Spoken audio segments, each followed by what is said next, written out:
عرض سلام خدمت همراهان عزیز. اومدیم با یه آموزش دیگه از سری آموزش‌های مکانیک. تعویض دست موتور زیر گیربکس و پژو و سمن مشترکه. برای تعویض اونم همونطور که تو تصویر می‌بینین 3 تا مهره رو باید آزاد کنیم.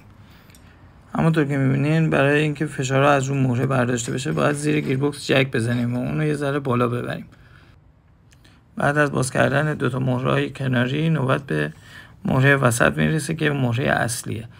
مهره اصلی رو هم باز میکنیم و دست موتور به راحتی از جای خودش در میاد.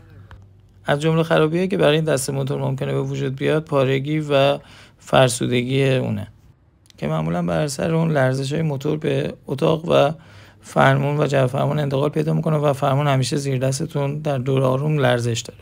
حالا که تا اینجا ویدیو اومدی، برای حمایت از ما ویدیو رو لایک کنید و چنل ما رو هم سابسکرایب کنید.